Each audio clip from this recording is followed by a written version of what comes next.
gentlemen.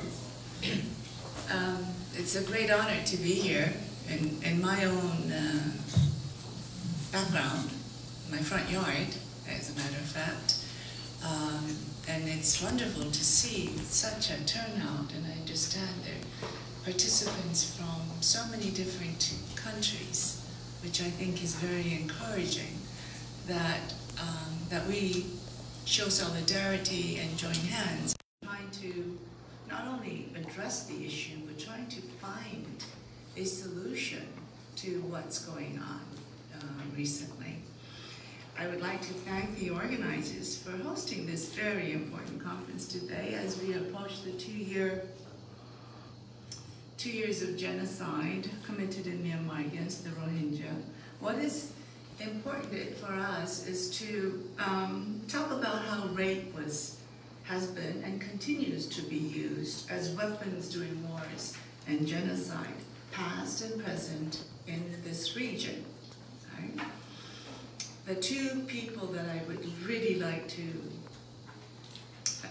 recognize are my dear brother Zaini, who is, yes, I agree, foul-mouthed, but very effective foul-mouther. And he seems like he has a little magic hat where he pulls out things all over the world at very opportune times, and how he organizes these conferences worldwide is just beyond me. I cannot do what he's doing.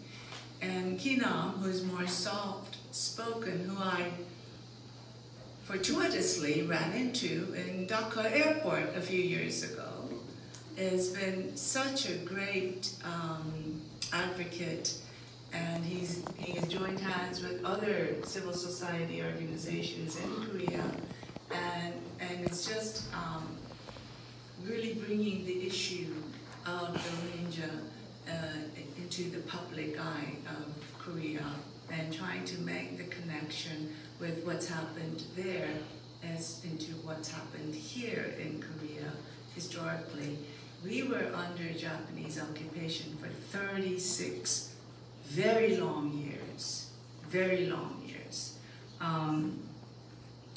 So I'm going to start today with speaking about, I want to share something about what Zaina Bangura, the former special representative on sexual violence and conflict, had once said. I quote her. She said, "Sexual violence and conflict needs to be treated as the war crime that it is. It can no longer be treated as an unfortunate collateral damage of war." That is such a strong message. Okay? And how often have we treated sexual violence as just an unfortunate collateral of war that happened in the past? And, yeah. We must remember that during World War II, all sides of the conflict were accused of mass rapes. However, neither of the two courts set by Allied countries to prosecute suspected war crimes in Nuremberg and in Tokyo recognized the crime of sexual violence. This is definitely a big reason why the crime of comfort women, for lack of a better word, I think, sexual slavery, left a terrible legacy, which has lasted until today in our country and in our neighboring countries. I've seen some colleagues from Taipei who's come, and I'm very happy that you're here. It was only after the ICTY, the International Criminal Tribunal for the former Yugoslav, in 1993, included rape as a crime against humanity. The court later expanded the definition of slavery as a crime against humanity to include sexual slavery.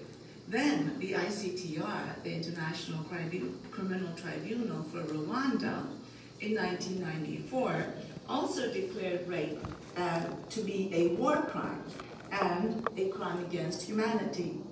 In 2002, the ICC, the International Criminal Court, included rape, sexual slavery, enforced prostitution, forced pregnancy, enforced sterilization, and any other form of sexual violence of comparable gravity as crime against humanity, when committed in a widespread or systematic manner.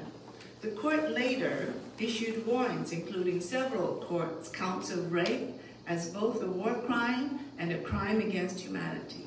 In Myanmar, the military, the Tatmadaw, has continued to employ this horrific tactic of sexual violence in Kachin, Shan, Cayenne, and now in Rakhine State for decades with total impunity. Just yesterday, the FFM, the Fact-Finding Mission, just launched a second mini thematic report on sexual violence during conflict. And I have said repeatedly that the modus of operandi of Tatmadaw during conflict in other ethnic areas has been the same as what we've seen recently in Rakhine State. They used rape against women, girls, they used mass killings, and just a few years ago, a mass grave was discovered in northern Shan. They not only used forced sexual violence against boys and women, boys and men. And I have spoken, and when I visited prisons in Kachin State, in Bamon, I met with young men who were accused under the terrorist law as harboring or having affiliation with terrorist organizations. And how they break into these people was the Tatmadaw will, of course, will torture you and deprive you of sleep. They make you engage in sexual activity in front of others, in front of the Tatmadaw, the officials. That really breaks people's soul, not only their dignity. And listening to these young men telling me this, it was the most difficult thing for me. And after the 2016 so-called ethnic cleansing, which the Tatmadaw considered as clearance operation, tying of women in the homes, or taking women out to the hills, gang raping for days, tying women up, tying men up in houses, locking the doors and burning these houses, okay? Raping multiply in front of their kids, doing all kinds of horrific acts against women and young girls, even pregnant women, throwing or slashing or cutting heads off of infants, throwing infants into the fire. And I have seen kids who were rescued by their mother with multiple serious burns.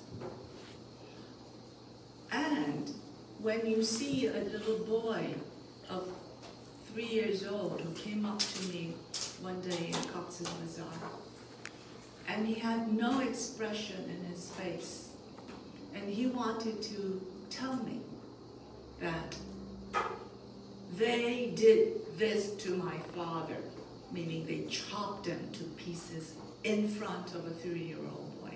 Can you imagine the trauma that leaves this boy?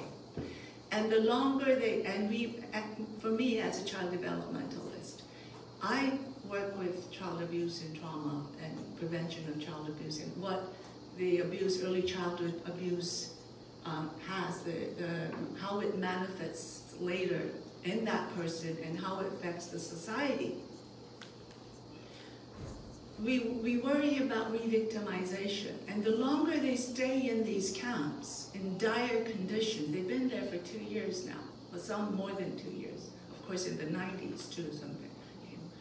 Every morning they wake up, they see where they're waking up to.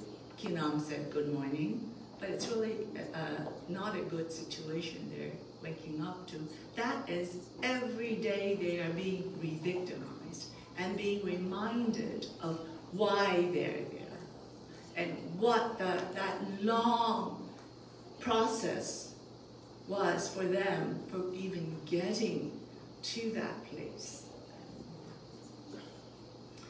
The two keywords of this conference are genocide and accountability. And against this backdrop, how does one move forward? First, I would like to speak a little bit about genocide. Then I would like to speak a little bit about accountability. And finally, I will discuss how to move forward in the context of Myanmar. And that's the title of my keynote, How to Move Forward. Okay. Before addressing the issue of genocide, whether it is genocide or not, as some argue, I will briefly explain the result of relenting efforts of Raphael Lemkin, the Convention on the Prevention and Punishment of the Crime of Genocide, better known as the Genocide Convention, that was adopted on 9 December of 1948. Finally, genocide was codified, was classified as a crime under international law. Since the entry into force of the Genocide Convention in 12 January of 1951, it took about 3 years to enter into force because you had to have a certain number of countries that would ratify an international treaty or a convention for it to enter into force. This convention enjoys about 150 ratifications and 41 signatures. Of note, Myanmar became a party to this convention in 14 March of 1956. As aforementioned, how to identify what has happened in Myanmar and that which is continuing into the present day has been debated by many. I firmly believe that one must call a spade a spade.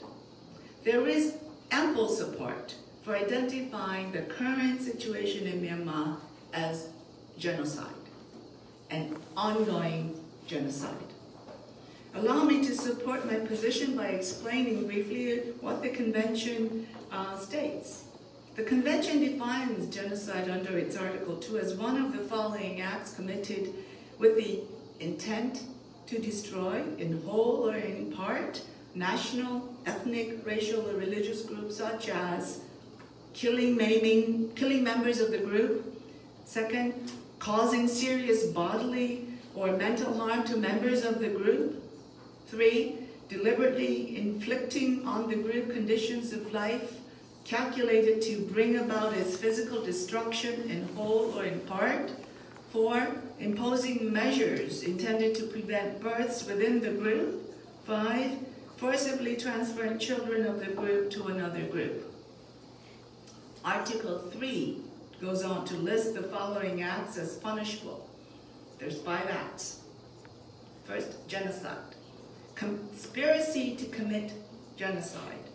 Direct and public incitement to commit genocide. Attempt to commit genocide. Complicity in genocide. Does that all ring a bell to you?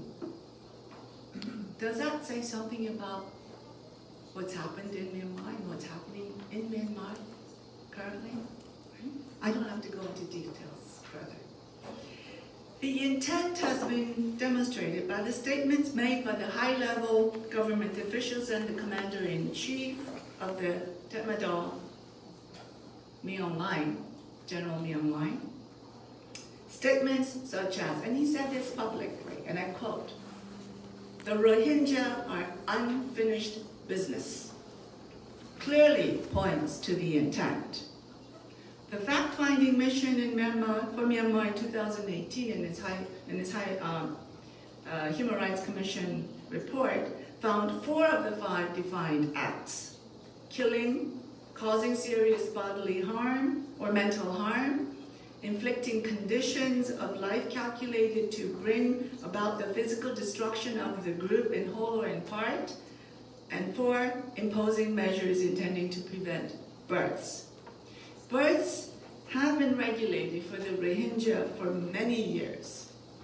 No more than 2 children could be registered under the household lists, blacklisting more than 5,000 children.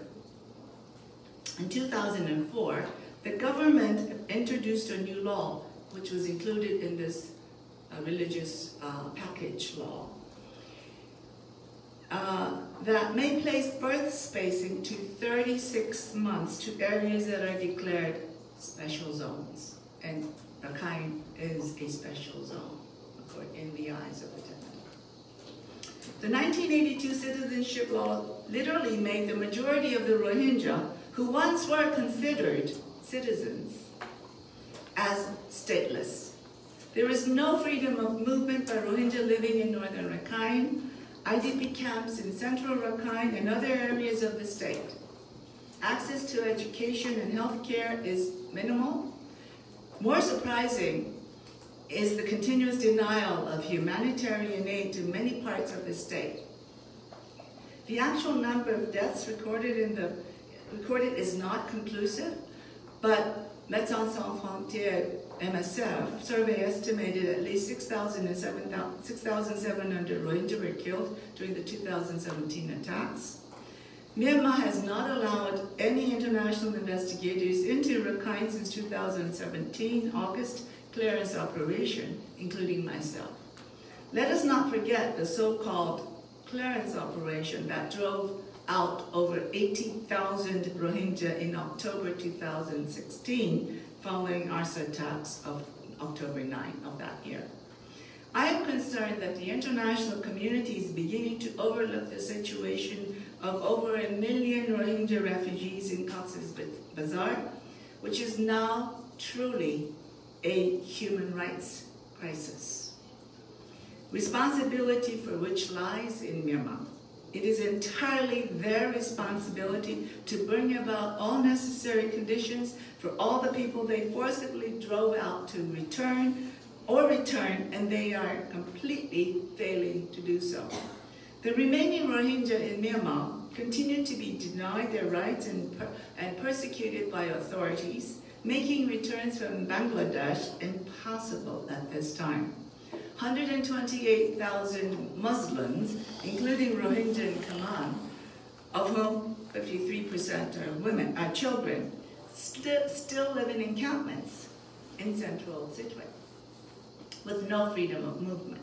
Even those who participated in that famous 2014 pilot citizenship verification process in Myanmar still do not have freedom of movement. The only free quarter is a misnomer, I think.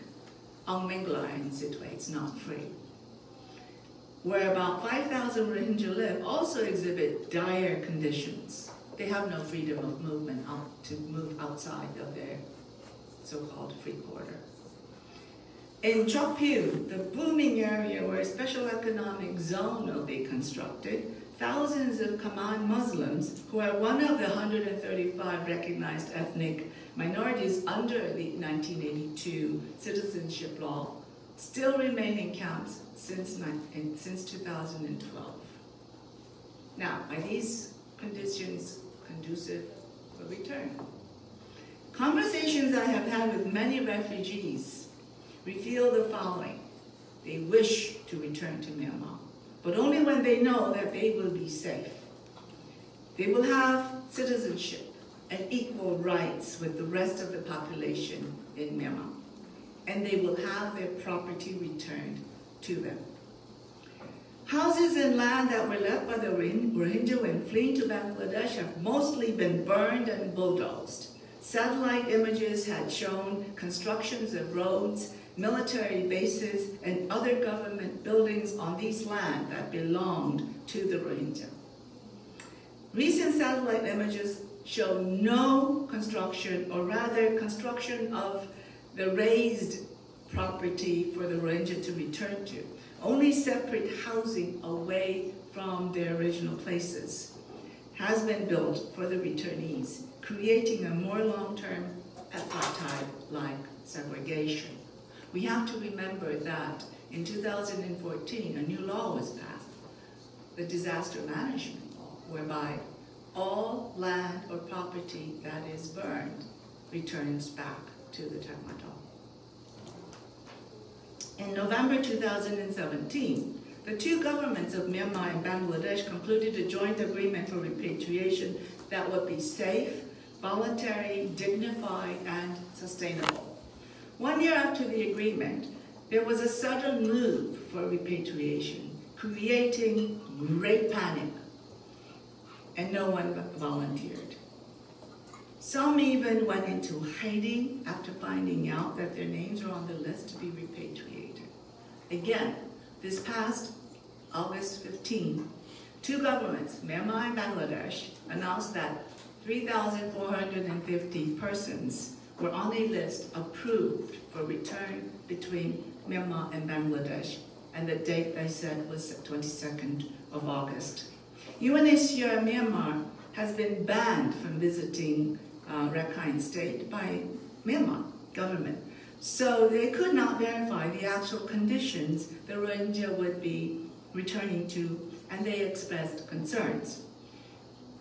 No one volunteered to return this time too. Yesterday I was given information about buses waiting for in the transit area. No one volunteered to return. Unless conditions were safe and citizenship status was restored, and that everyone individually were consulted and made true voluntary decision to return.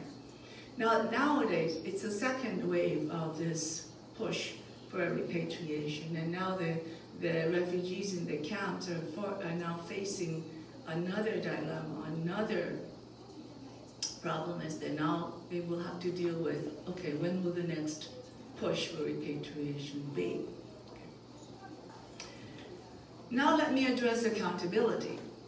In my report to the 37th session of the Human Rights Council, I recommended the establishment of an accountability mechanism to maintain and prepare evidence in a master database to support, facilitate impartial, fair, and independent international criminal proceedings in national or international courts or tribunals in accordance with international criminal law standards. Justification for an international accountability mechanism was that Myanmar repeated demonstrated failure to hold those responsible for violations to account. I have repeatedly reported to the Human Rights Council that the pattern of gross violations of the human rights of the Rohingya, suggesting widespread or systematic attacks against this community, possibly amounting to crimes against humanity and warranting the attention of the International Criminal Court. However, moreover, I have consistently been raising concerns over possible commission of war crimes and crimes against humanity in Kachin and Shan states, where a protracted conflict has been taking place since 1961. Accountability must be established for the widely reported serious violations of international human rights, anti-humanitarian law, including extrajudicial killings, enforced disappearances, destruction of property, torture and inhuman treatment, rape and other forms of sexual violence, forced labor, recruitment of children into armed forces, and indiscriminate or disproportionate attacks in Kachin and Shan. It is clear to me that accountability cannot be achieved in the domestic arena. The military announced in March that it had established an investigative court to respond to allegations made by the UN and non-government organizations. Its function and how it worked in parallel to the Independent Commission of Inquiry are not clear. The Independent Commission of Inquiry was set by Myanmar with headed by Rosario Manola from Philippines, former ambassador, and there's a Japanese former ambassador in the commission and others. I remain highly concerned about the commission, which announced in May that its staff had finally undertaken training on international standards for evidence collection and international criminal justice nearly a year after it was established and shortly before it was due to report its report to the President of Myanmar.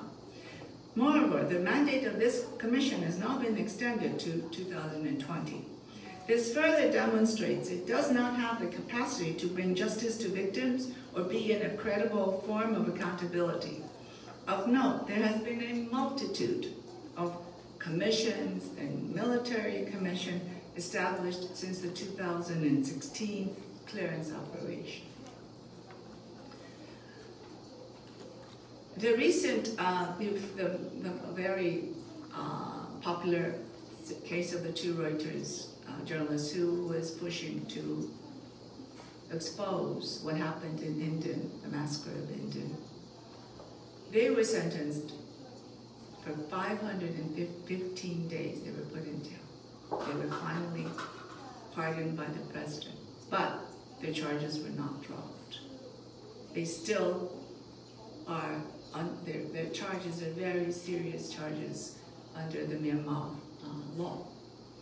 Whereas they found 7 soldiers who took part in this Indian massacre. They, of course, jailed them, but they were quietly released after 7 months. And the international community only found out months after that they were released. And I bet the charges were dropped. We don't know. I and the fact-finding mission have found 2 of Myanmar's most opaque enterprises, Myanmar Economic Holdings Limited, the MEHL, and Myanmar Economic Corporation, MEC, both of which are owned and influenced by senior military leaders, among them are Commander-in-Chief, Senior General Myo Aung and Deputy Commander-in-Chief, Vice Senior General Sui Win. Furthermore, the FFM recently exposed the MEHL and MEC owning at least 120 businesses involved in everything from construction to pharmaceuticals, manufacturing, insurance, tourism, and banking. Both companies, along with at least 26 of their subsidiaries, hold licenses for jade and ruby mining in Kachin and Shan states. International human rights and humanitarian law violations, including forced labor and sexual violence, have been perpetrated by the Tatmadaw in northern Myanmar in connection with these business activities. Their report, the FFM's report, detailed how 45 companies and organizations in Myanmar donated over $10 million to the military in the weeks following the beginning of the 2017 clearance operations in Rakhine. So-called crony companies with close links to the Tatmadaw later financed development projects in Rakhine State that furthered the military's objective of re-engineering the region in a way that erases evidence of Rohingya belonging to Myanmar. Their report named 2 companies, KBZ Group and Max Myanmar, which helped finance the construction of a barrier fence along the Myanmar-Bangladesh border, knowing that it would contribute to the suffering and anguish associated with preventing the displaced Rohingya population from returning to their homes and land. They also found that at least 15 foreign firms have joint ventures with the Tatmadaw, while 44 others have some form of commercial ties with Tatmadaw businesses. These foreign companies risk contributing to or being linked to violations of international human rights and humanitarian law. I was encouraged to hear that one country, Belgium, has decided to cut ties, business engagements. At a minimum, they're contributing to support the military's financial capacity. I have previously raised concern that Myanmar security forces contribute 3 personnel to UN peacekeeping. Given the most serious allegations of commission of international crimes made against the Tatmadaw, I believe that, in principle, Myanmar's contribution in the peacekeeping force is highly inappropriate and must end immediately. This recommendation did not catch people's attention. That report was last year to the GA, but it did not catch people's attention. Now, how do we move forward?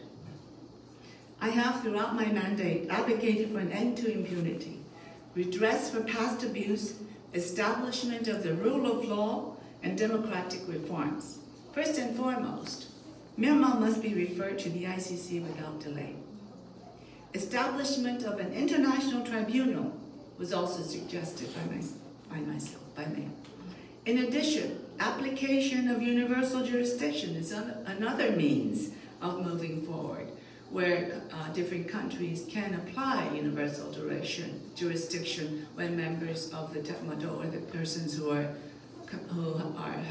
known to have committed or contributed or complicit to genocide when they're traveling.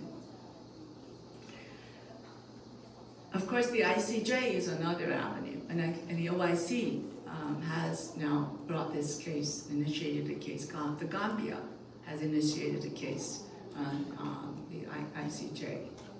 But that seemed to have stalled. It's been about 2 months and we don't hear much from ICJ. Moreover, I have been urging that together with civil society, the international community consider justice in a broad sense to deal with Myanmar's past in accordance with the pillars of justice, truth, reparations, and guarantees of non-recurrence. Accountability necessarily involves criminal justice. However, non-punitive measures are also important. These include the government recognizing and taking responsibility of what has happened in the past. So yes, we had done this terrible things, and we are going to fix it. That is the first step for any government to move forward on accountability. Without taking these steps, denial and avoidance will only continue and serve to encourage ongoing systematic violations. Specifically, I recommend that the international community keep victims at the center of all approaches to justice and accountability and take gender into account.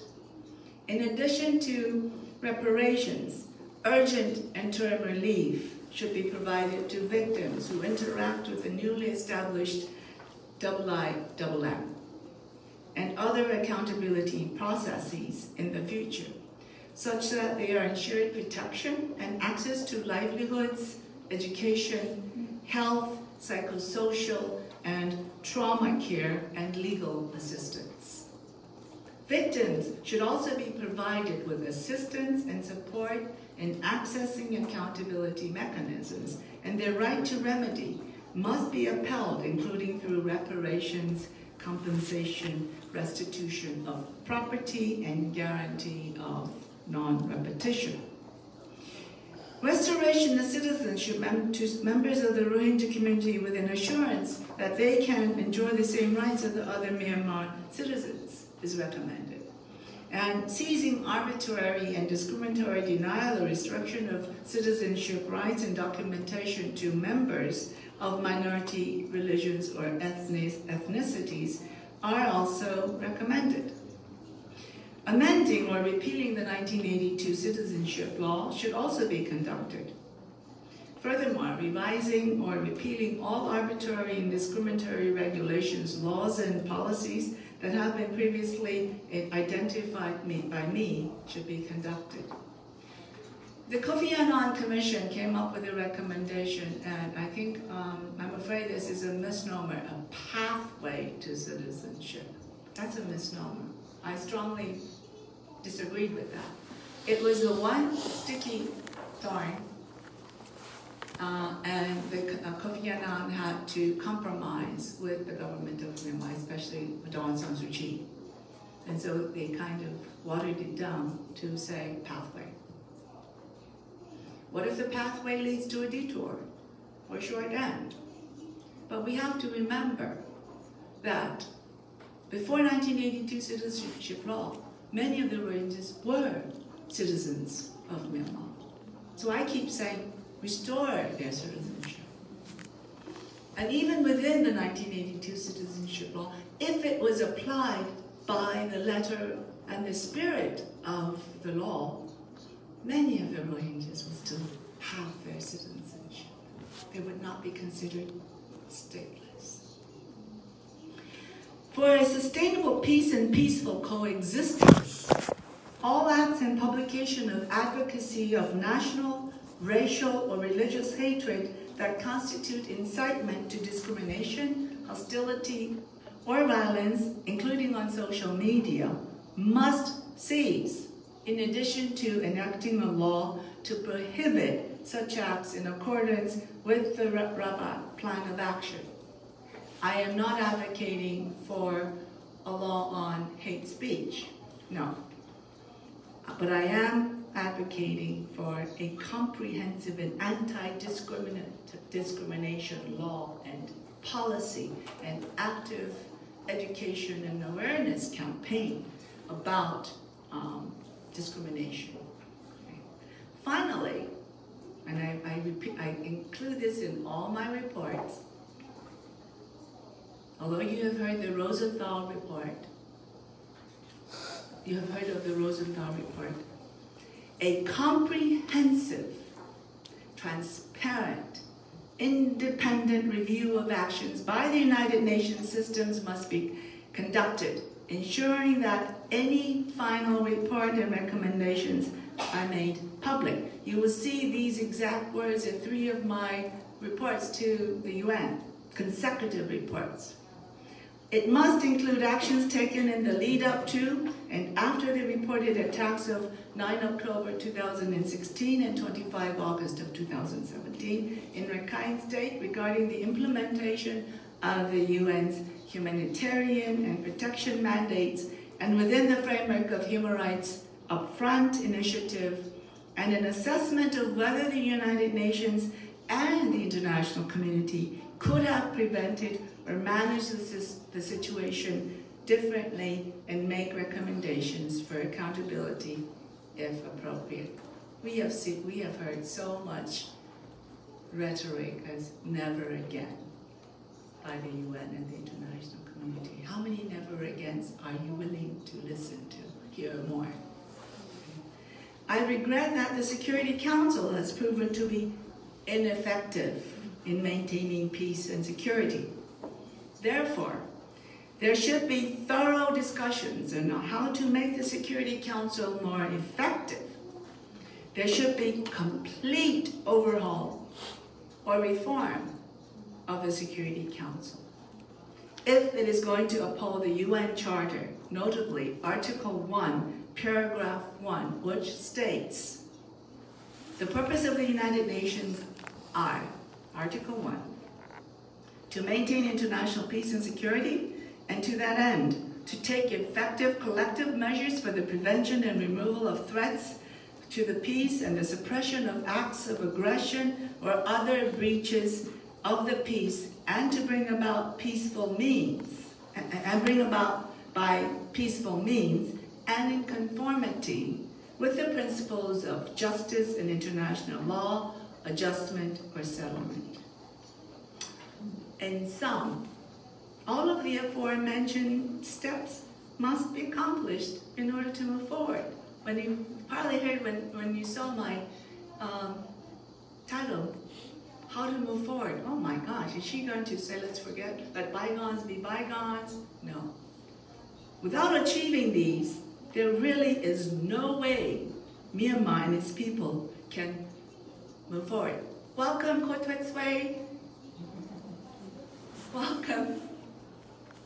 Good to see you again. That is an enormous guy who led the White Rose campaign. If you've seen me address the June Human Rights Council, I was right wearing the White Rose campaign. It was initiated by that young man.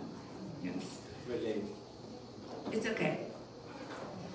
I thank you for your attention. and wish you a very fruitful conference. And I will be more than glad to receive your questions. Thank you.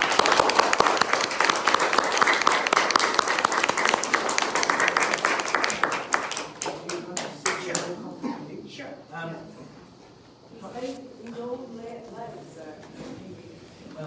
20 minutes. Okay.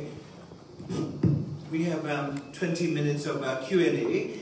I will take 3 questions at a time, but I want to kick off this Q&A with my own question to Yang He.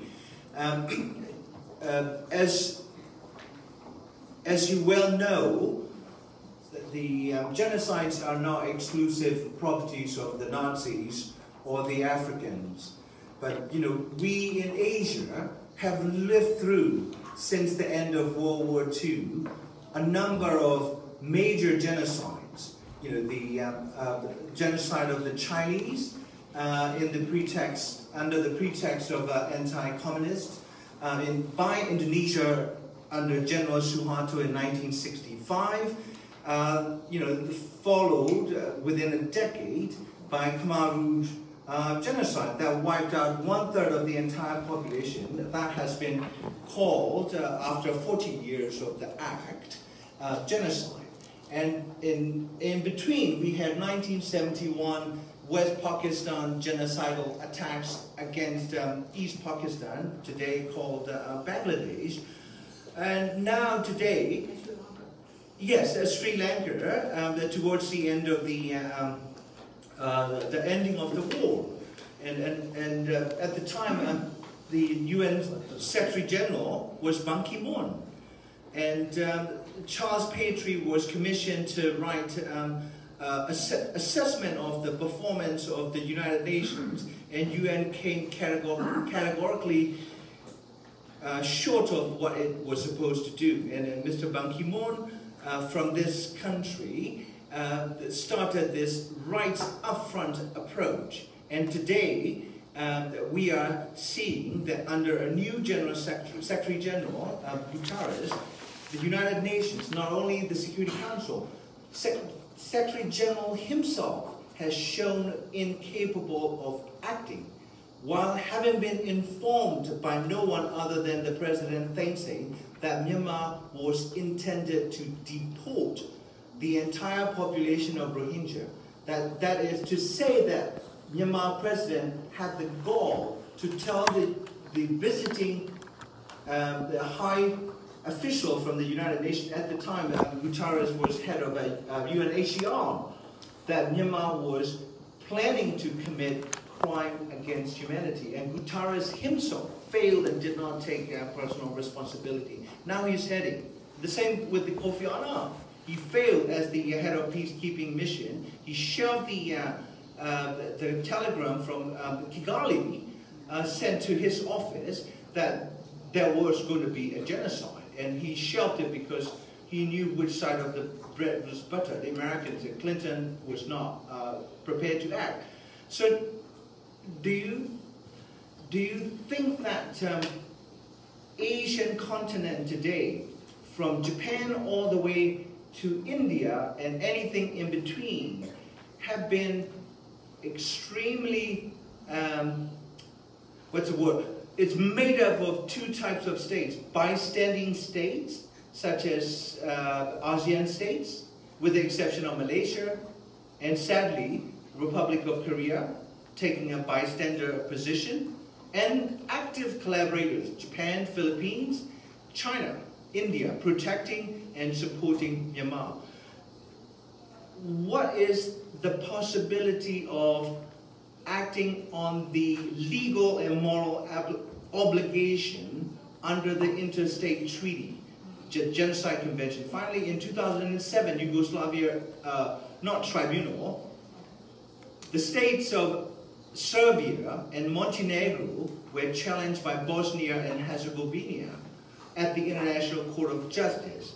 And the ICJ ruled that all the member states, not just the signatories of the Convention of the Genocide, are obligated under international law to act to end impunity and genocide? Do you think a country like South Korea should be morally and intellectually brave enough to mount legal challenge at the ICJ using Genocide Convention instead of leaving it to an African country like Gambia? That's my first question, and then we'll take 3 questions. Gee, that's a mouthful, darling. That's a mouthful and a mindful. I can speak a whole afternoon on that topic, actually. Well, if you look at, and please, I'm not going to make a political statement here. This is my home ground. But I must say, I'm going to call a spade a spade. That's my moral motto, as I always call a spade a spade. If you look around what's happening in South Korea and its neighboring countries, this is North Korea and Japan also, and well, far neighboring country as US and China and the Soviet Union. And how the Korean society, the government is responding to some of the major issues. I don't think the current government will have the know-it-all, the capacity, or the political will to bring a case forward to the ICJ. I think it's terribly shameful that we're not. Daewoo is not the only one that's going in. POSCO, there's a huge building by POSCO in Rakhine State. And I think in that Rakhine Investment Fair, Korea was like the 4th country that pledged investment. I mean, why are they doing this? They're actually contributing to the contribution to genocide, the ongoing genocide. Okay. So Korea would not be a country that I said it will not have the political will, they would not have the know-it-all, nor the capacity. Okay. Now we're facing WTO issue with trade issues with Japan, and we're facing defense budget with US now, and we've had horrible experience with Chinese boycott of our trade, of our anything, travel or anything, as a result of the THAAD, what do you call it, the thermal high, whatever. These are the military planes or equipment that look like planes that will regulate and see if there's a missile, a nuclear missile that is being released in North Korea. That will be coming towards our direction. So that's not a possibility. Now, however, having said that, I think a country like Malaysia will be in the best position to refer this case to ICJ, because it is in ASEAN. ASEAN is, with their principle of non-interference, has been very, very quiet, and I do engage with ASEAN countries. I was just in Malaysia, Kuala Lumpur, and I engaged with the Deputy Prime Minister and the Foreign Minister, of course, the Deputy Defense Minister, on the issue of the ASEAN and what Malaysia can do in terms of this. And I think Malaysia would be in a good position to refer. They are party to the convention, and then I think Indonesia is also in a good position to do this, but we'll have to see. And I think your engagements in Malaysia and Indonesia have been very helpful, and I think we're waiting to see some fruition to our multiple efforts. Yeah. Mabra, and there's one other hand. And can I get one? Okay, three. Michimi, you go first. Yeah. So. So I have a question broken in 2 parts. You said obviously the Security Council needs an overhaul and review. How realistic is that? And how do you move forward to get that? That's the first thing. And the second thing is, for the last 2 years, we have patted on the back Bangladesh for allowing 1 million refugees to come inside, etc., etc. And there is an active encouragement of Bangladesh for its humanitarian efforts. Is it time now, considering this is the second time a forced repatriation has been pushed forward, and Basunchar discussions have been pushed forward as well, statements made by the foreign minister yesterday as well. Is it time for us to now actually say, hang on, calling a spade, Bangladesh is actually complicit in this genocide alongside Burma? Okay, the second gentleman.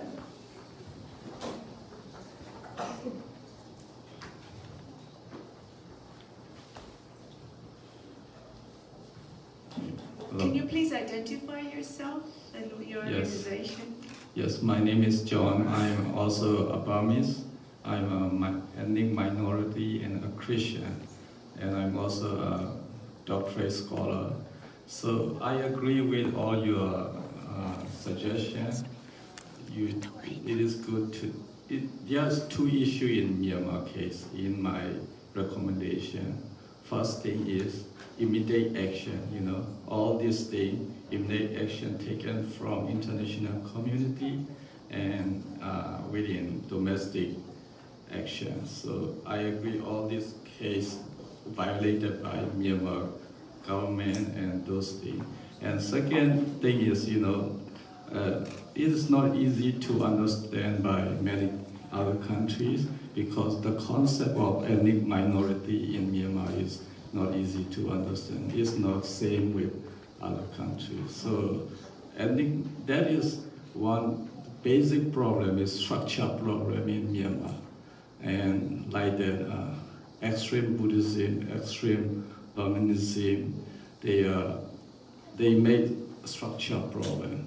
So that included a lot of violation in Myanmar, like economic crime. Myanmar is big economic crime, in my opinion. With this economic crime by military and government, there's a lot of right violations happen. And so with this structural problem and those things, if we can solve it for a long time for forwarding the country, nation building like federalism and those all the structure, I think we can solve a lot of things like ethnic minority, like a major ethnic group.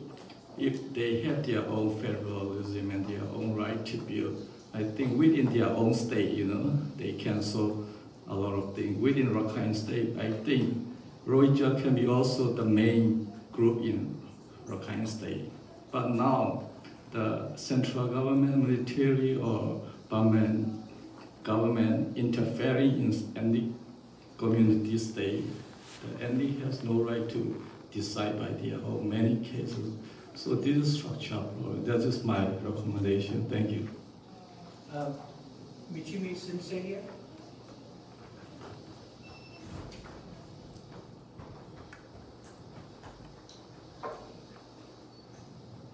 I'm Michimi Murandoshi, Professor of Political Science, International Politics at Gakushuin University in Tokyo, Japan. I think you suggested the importance of admission of guilt on the side of the Burmese government. My question is, what happens by any chance, if it happens by any chance? How could be the reaction of the Burmese people, the international reaction to that? The Japanese government says that the position is that because the democracy of Myanmar is so weak, just begun, so you shouldn't push Myanmar by far by, in your words, calling spade a spade.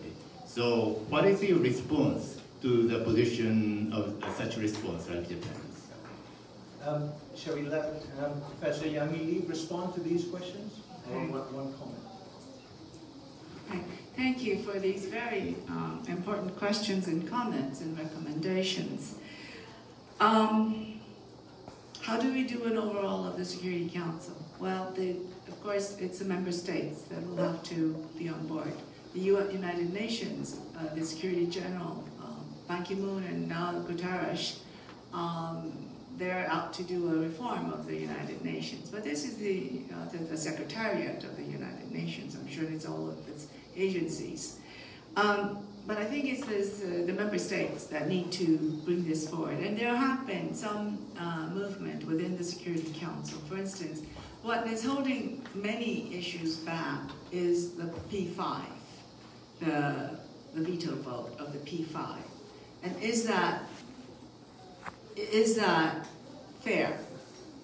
I mean, in this modern age, 21st century, is it acceptable? And some countries have started to raise that issue of, okay, let's take a flat vote, not just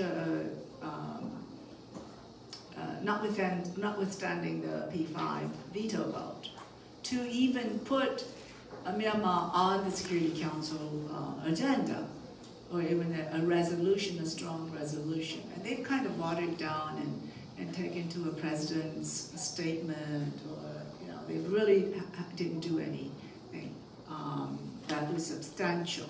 Okay, as long as China and Russia are in the Security Council P5 with enjoying the veto vote, there won't be any movement on the Myanmar issues.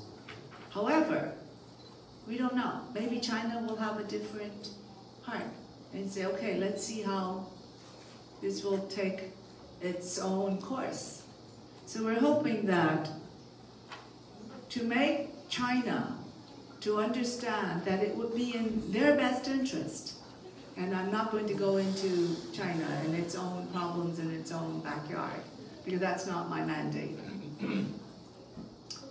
Maybe they might. So I think this is where all the 193 members, 192 excluding China, states must engage with China to talk about this. Okay? Now, should we hold on and say, hang on, let's call Bangladesh and see if they're complicit to this genocide? Let's not go that far yet. I wouldn't go that far yet. It's very frustrating that there's no movement, there's no change, and Sheikh Hasina had said in one of her public meetings that during the last year, there were 40,000 new births in Cox's Bazar. So you can imagine the density of the population there.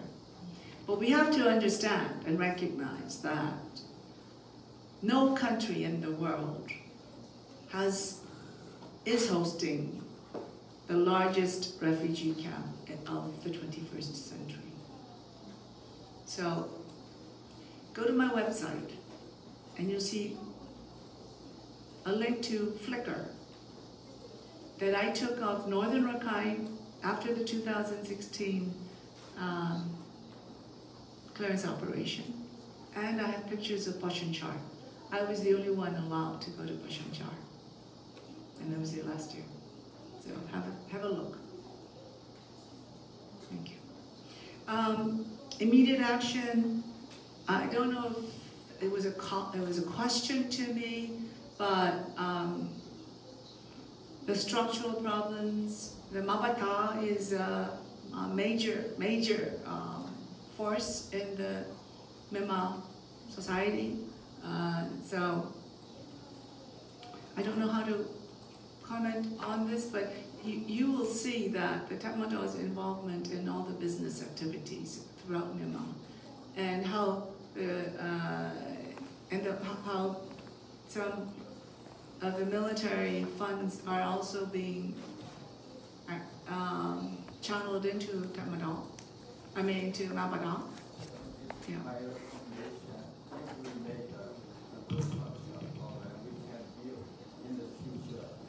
Sure. Yeah. Okay. Thank you. Admission of guilt, international reaction in the people, and it's a new fragile democracy. Yes, that's an excuse I've been hearing too far. Yeah. But it did have a democracy before Ne Win. Yeah, and let's not forget, that was 70 years ago, but it was 70 years ago, it was there. And during the 60, 70 years, they never had the first-hand experience with democracy, but South Korea, we haven't had democracy that long. And and I've been expressing this to the military, to the Tamadong when I met with them, to the Ministry of Defense, and even in Tanzania's government, and with the Deputy Commander-in-Chief, that judging from my experience, when the military laid down their arms, look what it can do to your country. Okay, right now, in my last report, the other accounts that I have exposed, that I reported on, of extractive and natural resources, where 55% of the revenue flow into the other accounts. Only 45% go into the government revenue. The 55%, we don't know where it's used, how it's used. There's no oversight, it's not transparent. All that money can be used to support services that is needed in Myanmar. They have recently said, the government have recently said that all of the other accounts will be banned. Okay. Myanmar is not a poor country. It is heavily resourced. Natural resources, you have gold, you have oil, you have natural gas, you have jade, which produces 90% of the world's jade, high quality jade, and also 100% of Chinese consumption. Amber, ruby, the best quality ruby, gold and silver, uranium, lithium, it's all there. But it's not being used for its people. Okay. And if you channel all of that into services for the people, it would make a night and day difference. Admission of guilt is where you start. Yes, I have done this. And this is what we want the Japanese government. The king, the previous king and the new king, has said that we are deeply sorry. But Abe's government is not saying this. We have only 20 comfort women left. They're all passing away. And they don't want money at this point. They want restoration of their name and dignity. Okay? And the way that can be done is for Japanese government to say, yes, we are sorry. It's not just the sexual slavery, it's also forced labor. We have many people who were shipped to Sakhalin and now they're in central Uzbekistan, Kazakhstan. They're third generation Koreans are there as a result of shipped forced labor to other places. My aunt, I have an aunt, who was actually in the border and the dock of being shipped as a comfort woman. She was a high school student. My mother had to go and get her. My father was recruited to the Japanese army. And so we know what that process is like. Now, it's like the ASEAN saying, principle of non-interference, it's all national sovereignty, but it's become a regional issue and it has all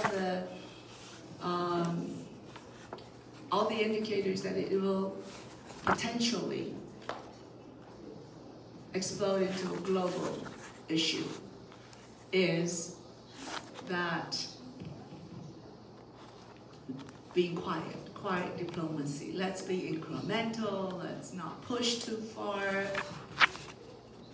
I don't think that has worked. Quiet diplomacy in Myanmar has not worked. It has not worked. Look what's happened. Yeah? And I have been advocating to ASEAN countries that maybe it's time for ASEAN to adopt the principle of non-indifference. Okay? We have 1.5 million Rohingya refugees throughout the world, mostly in ASEAN countries. There's a big population in Indonesia, Thailand, and Indonesia, but there's not only just Rohingya population in Malaysia refugees, there's all other ethnic minority population in Malaysia too. So, okay. Thank you. Any other questions?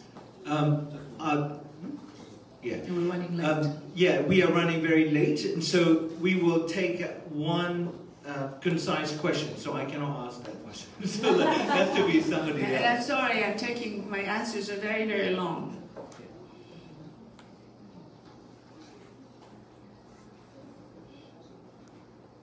Yasmin, please. You're the last one here.